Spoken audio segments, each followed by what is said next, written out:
Brian here from Hooked on Homemade Happiness. Welcome to my channel and welcome to part 14 for our stitch sampler Scrapghan. This will be the last week we're going to be adding any stitches to our blanket. Next week will be the final week with the border. So I will link everything below. If you want to start back at part 1, I'll link that, and then I will also link the written part for part 14 down below as well. So this week, for our final week, we are going to be using a classic Basketweave Stitch. I'm going to be using an H5mm crochet hook, and I'm going to be using this green color for my basket weave. This stitch I think generally looks best with a single color. You could definitely change colors if you'd like, but I personally like it in a single color. So here I have joined my color for the first row of the basket weave stitch, and my first row is just going to be a row of double crochet. So I'm going to chain 2 and turn my work,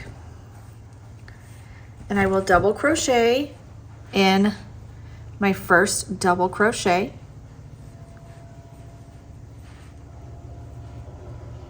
Then I'm going to double crochet in my cluster stitch, and then 2 double crochet in the chain 2 space.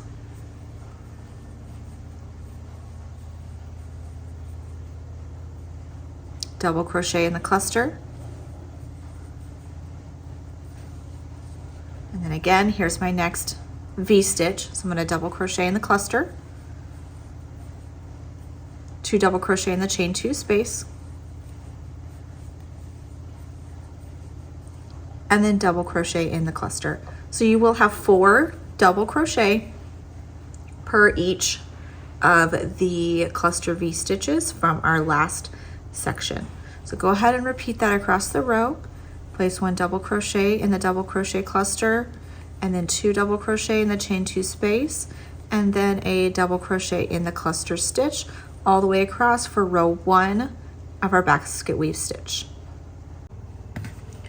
So here I've double crocheted across the row. I have 1 double crochet left. I'm going to double crochet in that last stitch here, and you should have the right number of stitches that you've been using throughout the pattern now here in row 1 for the basket weave stitch. All right, so for row 2, we're going to start using front post and back post stitches to get that basket weave look. So I'm going to start with a chain 1 and turn. And I'm going to single crochet in my first stitch here. And then I'm going to front post double crochet in the next 3. So I'm going to yarn over, insert my hook in the space in between the next 2 stitches, around the post, pushing the post forward, and double crochet. So I'm going to do 3 of those. So 1, 2, and 3. Now 3 back post double crochet. So I'm going to yarn over, and I'm going to insert my hook from the back in that space between, around the post, pushing the post towards the back of the work, and double crochet. And I'm going to do 3 of those. So it's 1, 2, and 3. So I'm alternating 3 front post double crochet with 3 back post double crochet. So now I'm going to do 3 more front post double crochet,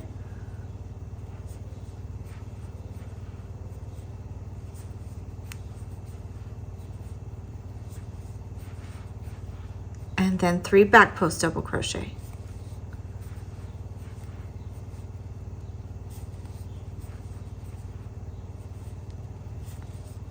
So go ahead and repeat that across your row, alternating 3 front post and 3 back post across the row here in row 2.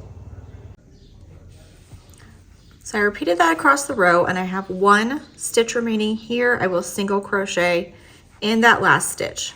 And we're starting and ending these rows with single crochets because the post stitches are shorter than a regular double crochet. And if we did a double crochet here, it would be really loose and wavy on the sides, and we don't want that. So we want the sides to be nice and tight on the edges here, so it has a nice clean edge. All right, so we're gonna repeat that row again. So we're gonna chain 1 and turn.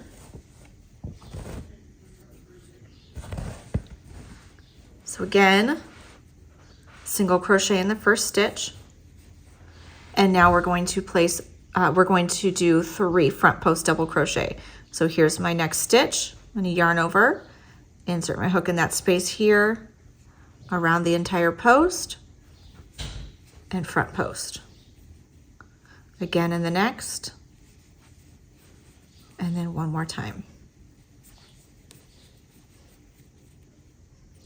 And then now post stitch here, now back post double crochet in the next 3. So again, enter your hook in that space around the post, pushing the post to the back post, 2 and 3 of them.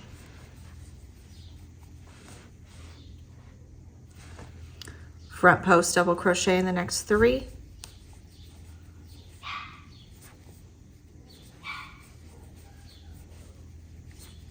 And then back post double crochet in 3. So just repeat that across the row, just like we did previously.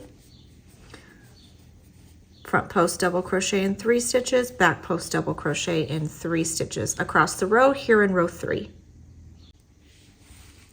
I repeated that across the row. I have 1 stitch remaining, and that single crochet, I'm going to single crochet in that single crochet.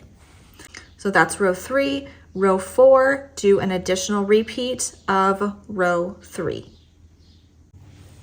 So there's row 4. I did another repeat of that same thing we had been doing. So now what we're going to do is we're going to do the opposite.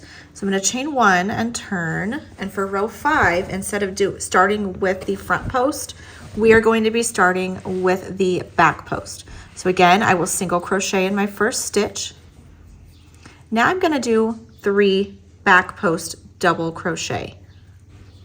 So I'm going to come from the back here, and we're just going to do the opposite, and that's what's going to give the basket weave look. And then in the next, back post, and then back post.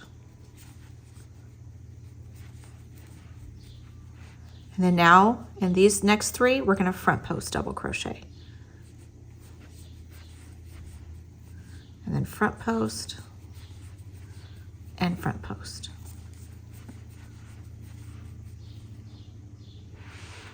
And then back post.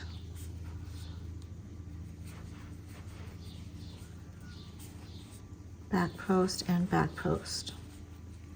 And then 3 front post double crochet. So this is our repeat here in row 5. So we're just working the opposite of what we have been doing in the previous 3 rows.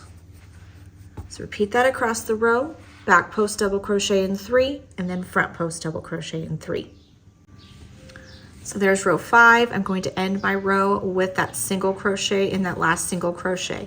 So now I'm just going to repeat row 5 2 more times for my pattern.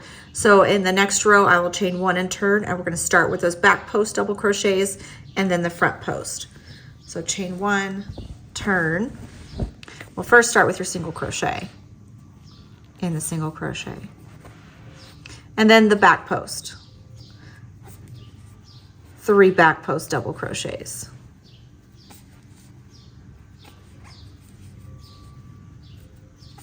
And then the 3 front post double crochets in the next.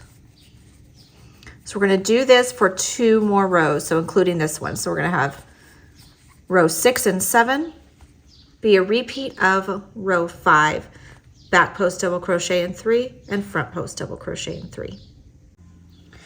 So here I repeated that row 2 more times all the way to row 7.